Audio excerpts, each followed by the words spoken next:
Narrating. Hey guys, we're back. This is Fallstreak. When I come to, I find myself lying on a bed. Even before I opened my eyes, though, I knew. Still here, huh? Curling into a loose ball, I find the book I had picked out by my side. I run my fingers across the book's nameless binding. Its blank roughness corresponds. A world where nothing is unexpected and everything is defined by you. A universe of only one. I wonder, what if people were to God as dolls were to the girl? Dolls cannot act on their own, and the puppeteer that controls them can never be ignorant of what they would do, because, on an intrinsic level, their actions are the puppeteer's. In a similar vein, people can laugh, cry, and sing. But is their laughter and lamentations the product of their free will? Or is it all simply the dictation of an unseen script? Creating an existence other than your own and breathing life into it, loving it with all of your heart and giving it your everything. Yet no matter what you do, it will never be able to escape the intrinsic quality of being but an extension of your soul. The despair of knowing your creation can never possess free will or the capacity to grow on its own. It makes you question if you yourself have free will. It makes you question if even God has free will. For if an omniscient entity knows everything, even about its own decisions in the future, does that not forbid free will to that entity? Perhaps free will doesn't truly exist. But even then, I think we should believe that it does. What do you think about that, Tubby? Musing to myself, I turn my gaze to the floor next to the bed. The book I picked out for Tubby in the Celestial Library was laying there, with not a single page turned. What are you, a bumpkin? Don't doze off at the mere sight of a book. At least try to read some of it. When I blink and look again, Tubby's book, which had been on the first page, was suddenly on the last. You're not fooling anyone into thinking you read all of that in the blink of an eye. I'm quite conscious of the fact that everything in this exchange is merely part of a script I've imagined, but spirited facades like these were important for keeping my sanity intact. I'm just like the girl in the story, aren't I? Life's most fundamental quality is that it subverts non-existence. Perhaps it could even be said that it was life's most intrinsic purpose to be something rather than nothing. Something, anything that defines nothingness, anything, everything that fills the world with color and movement. It was the most base and pure of impetus. A blank canvas must be painted over, no matter what the means. But even the most beautiful canvases are as null as dust if not shared. I heave a heavy sigh as I rest my head on my book. Being left alone here for so long with nothing but your own thoughts gnaws at you. Since I never got tired here and there was no night, the only thing to dictate when I slept was whim. Entry and exit from the golden dream didn't seem to have any rhyme or reason to it. There have been times where I've awakened to the alternative after simply shutting my eyes for a bit. Good evening, Tubby. Mumbling something that wouldn't make sense anywhere else, I began to doze off.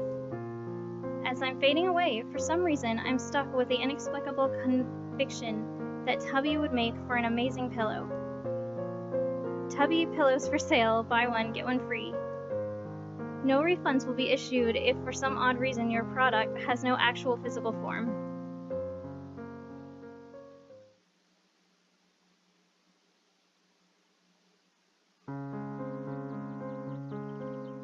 The sound of chirping birds, a song that brings me release so sweet I feel my entire body going slack with relief. As my eyes adjust to the warm sunlight flowing through the windows, I let out a breath so deep one would think I had been holding it the entire night. A light breeze rustles the curtains, brushing against my cheek the way one would tenderly caress someone to ease them from their slumber.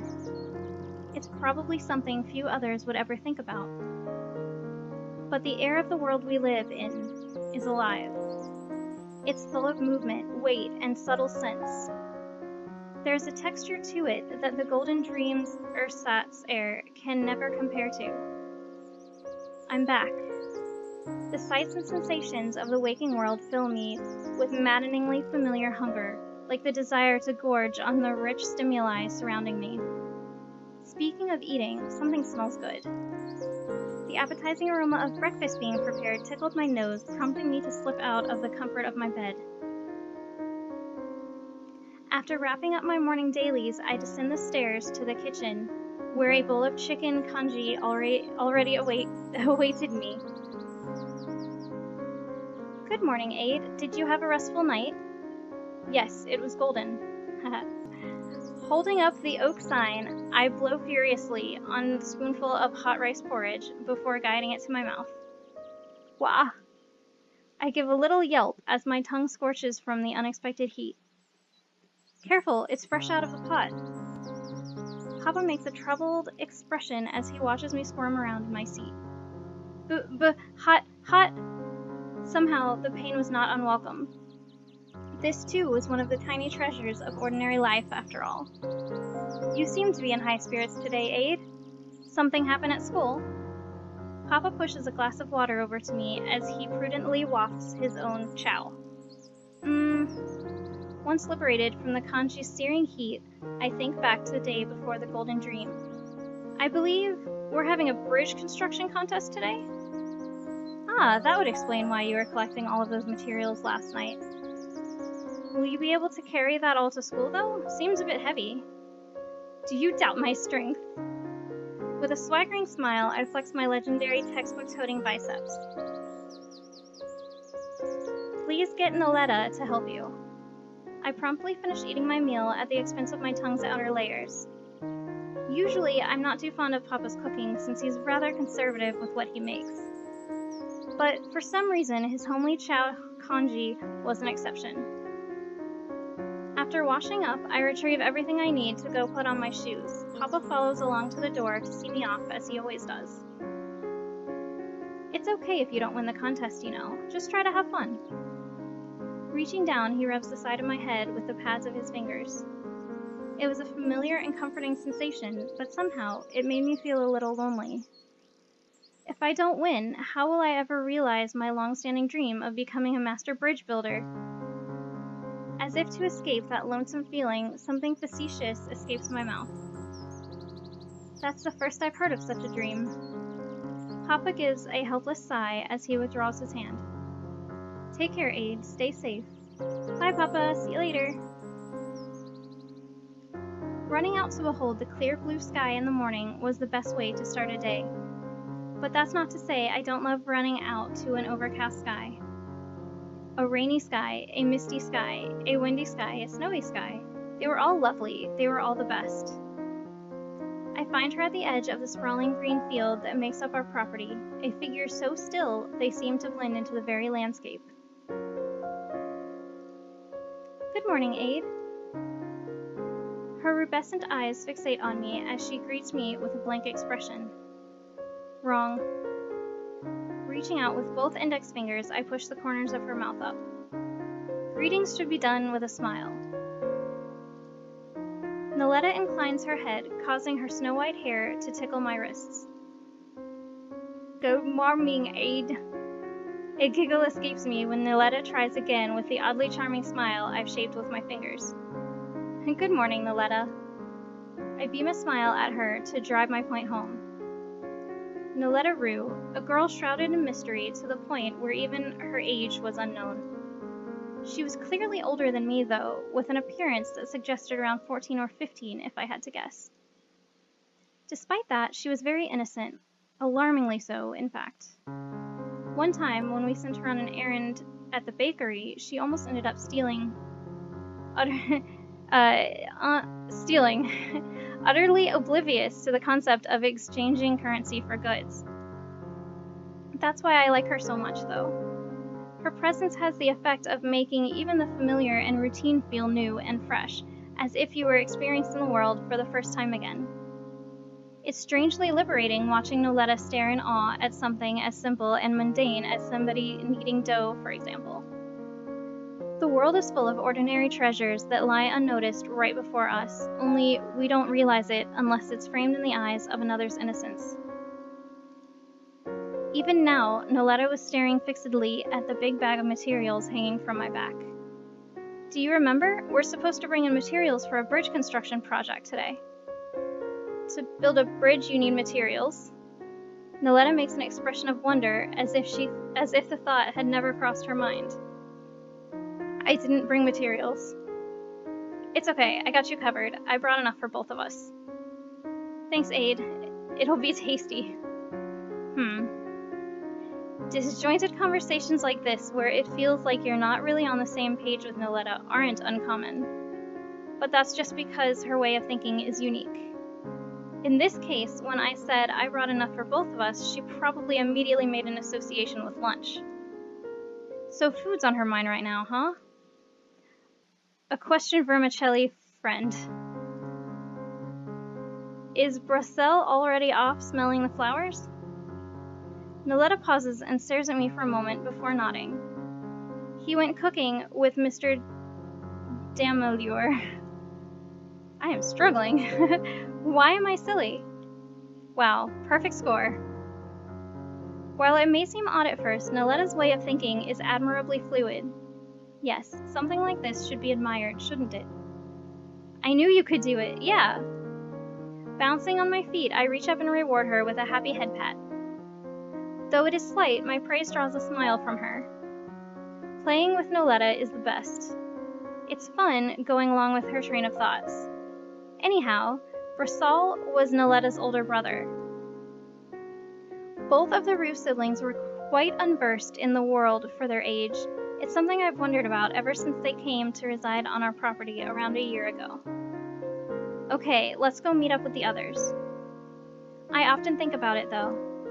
Noletta's in a lower effective grade than me, despite being a fair deal older. It's true that my physical age reflects little due to the time I've spent in the Golden Dream. But if I'm ahead of my time because of the Golden Dream, for what reason could Noletta be behind hers? I study Noletta's expressionless profile quietly as I walk by her side. Noletta! Addie! A voice that conjured the image of an exciting puppy bounding up to you, its tail wagging, interrupts my scrutiny. Just when the voice's owner is about to spring on us, though, she suddenly freezes in place with a flustered expression. Oh no, I forgot to try out the trendy new surprise greeting that's all the rage nowadays. A bit late for that now. Don't look, Noletta, you didn't see me. Though she clearly doesn't follow, Noletta obediently complies with Larona's instructions. Alright. Romping behind her, Larah throws her hands over Noletta's eyes. Who is it? Ah, it went dark. Guess who it is? Guess who it is? I don't know. Object permanence is something you develop when you're an infant, Noletta. I'll give you a hint, Noletta. It starts with an L and ends with an A. Oh, and you love eating it. Starts with an L, ends with an A, and is yummy? Lasagna. Wah, don't turn me into pasta casserole. Lasagna. Paying Larona no heed, Noletta takes hold of one of the hands covering her eyes and stuffs it in her mouth. Nom. Rah, don't eat me. It's Larona. Larona, I tell you. Larona flails in a panic as Noletta latches on with her teeth. Meet Larona. Though she might strike you as the type of airhead that gets lost tottering after butterflies, she's quite a responsible, though not necessarily reliable, individual. Despite being only 15, she is a talented textile artisan that helps support the orphanage she calls home with her earnings. It's a wonder she has. Don't just stand there narrating, do something, Aid. Any time to sleep between helping care for the children, her craft, and school. If I were to describe her in a short title, it would be Unreliable Moral Compass. What kind of title is that? Doesn't taste like lasagna. After coming to the conclusion that Larona was indeed not lasagna, Noletta finally let go. Trying to eat people is bad, okay, Noletta? Okay. Anyways, good morning, lasagna. It's Larah, not Lasagna. You're confusing her aide. Good morning, Lasagna. I'm having an identity crisis. There. I give Lasagna a pat-pat on the noggin as she curls up and cradles her head. If it makes you feel better, you go pretty well with garlic bread. With a sad sound like air escaping a balloon, Lasagna deflates onto the ground. Well, nothing to see here. Though Noletta seems curious about Lasagna's newly acquired two-dimensional state, she follows after me as I make to leave the scene. Together, the two of us enjoy a nice relaxing stroll to school. Don't just leave me behind! As the three of us travel alongside a stream that winds toward our destination, we happen upon a dead wayfarer. Come on, Triss, canoodle the ground some other time. A displeased girl could be seen impatiently tapping her foot beside the corpse in question. It was easy to see why he had succumbed. An absurd amount of project gear was strapped to his back, enough that it practically buried his prone figure. Aw, poor Triss, you shouldn't rush him since he's carrying your stuff too, Kalia. He's just carrying my usual bag, the rest is junk I told him to leave behind. He always brings a bunch of garbage we never actually use whenever we have projects. Jeez. As Larah begins liberating Triss from his burden, Noletta crouches down next to his body and stretches out her hand. Ah. Her hand halts as the body in question suddenly stirs and rises to its feet. It's alive! Watch out, Noletta, it's a zombie! Zombie? It's a reanimated corpse that likes eating people's brains. Trying to eat people is bad, Mr. Zombie. Faced with Noletta's inexplicable admonishment, Triss seems at a loss. Hope you enjoyed your nap. These two were the 11-year-old Larah twins, Kalia and Tristan. Though we make an effort to walk to school together, the Larahs were habitually late, making today a rare occurrence where all five of us were present. As for why Triss was carrying Kalia's bag in addition to his own load, it was simple. Kalia had no arms to speak of below the elbows. Wounds from the fire of collapse that befell 9 years ago. There were many in Sakatrine who bore similar disfigurations. Triss as well had not remained unscathed. The smoke from the prismatic flames of that day had stripped him of his voice, rendering him mute. They were heavy scars, yet they never seemed to weigh down the Larah twins.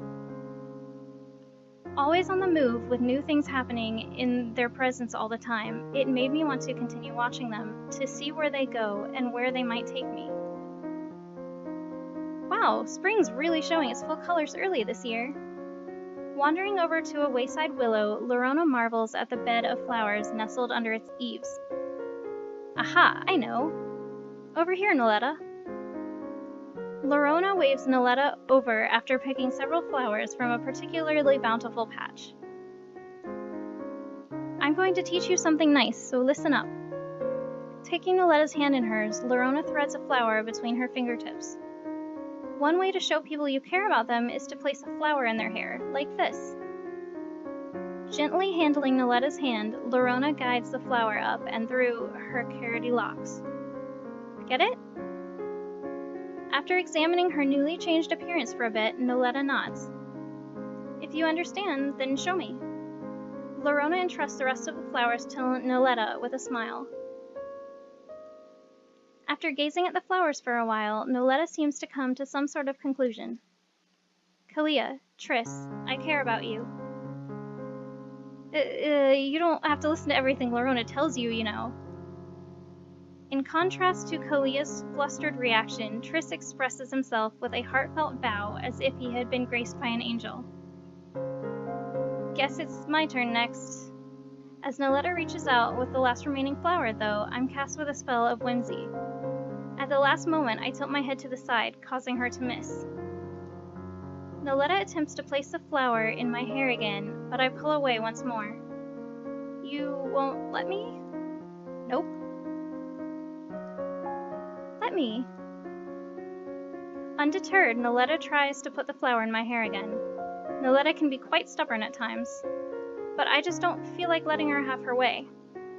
The last remaining flower. Okay, fine. With a shrug, I stop moving and keep still. But just as she's about to thread the stem through my hair, I pluck it out of her hand, reaching up and settling it upon the snow-white tresses instead. Ah!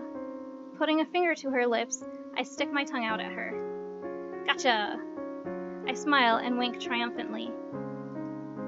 Uh-oh, she looks pretty upset. A pale white flower suits you far more than me anyways. After puzzling over my words for a moment, Noletta nods quietly to herself. I need to find a flower that suits Aid. How sad. It seems there aren't any flowers left around ready for picking. I'm going ahead. Wait, Triss still needs help carrying his stuff. But Noletta doesn't seem to hear. Ha! Aid, Kalia, could one of you lend us a hand?